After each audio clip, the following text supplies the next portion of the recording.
C'est le moment de se concentrer et d'essayer de se rappeler ce qu'on a appris en cours de physique. Le modèle du Big Bang à l'origine de l'univers fait appel à ce qu'on appelle la matière noire et l'énergie noire.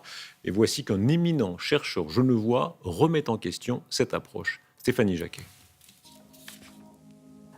Grand R point sur R. Cette formule étrange, c'est un ajout du professeur André Meder aux théories d'Einstein sur la relativité générale et de Newton sur la gravité universelle. Un terme décrivant le vide et ses propriétés. L'univers n'est pas vide. Partout, il y a des atomes, de la matière, de la gravitation. Néanmoins, les propriétés du vide, elles interviennent, par exemple, dans la théorie de l'électricité. Elles interviennent aussi dans la gravitation, à travers cette constante cosmologique introduite par Einstein.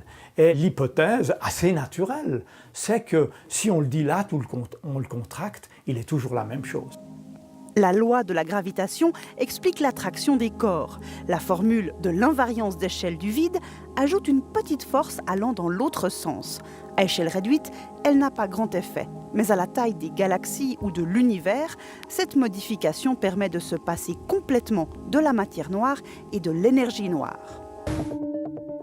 L'énergie noire explique l'expansion accélérée de l'univers. Quant à la matière noire, elle est utilisée pour notamment expliquer les mouvements dans les galaxies et le fait que les étoiles situées dans les branches des galaxies ne s'évadent pas au loin grâce à la force centrifuge. Il y a de nombreux modèles qui ont été faits pour expliquer la matière noire, des particules qui ont été trouvées, mais là on a un effet que l'on peut confronter aux observations. Personne n'a jamais réussi à observer ou recréer ni l'énergie noire ni la matière noire. Mais ceux qui les étudient pensent le modèle solide. Nous avons contacté ces chercheurs. Très sceptiques, ils n'adhèrent pas à cette nouvelle théorie. L'idée d'André Meder est séduisante, elle semble révolutionnaire.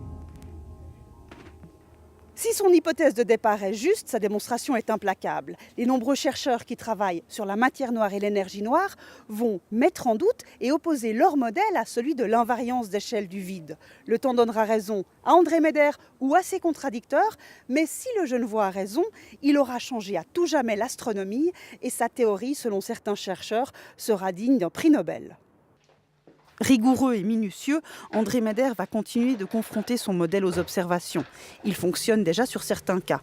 Mais il reste encore beaucoup de travail à ce retraité passionné. Super.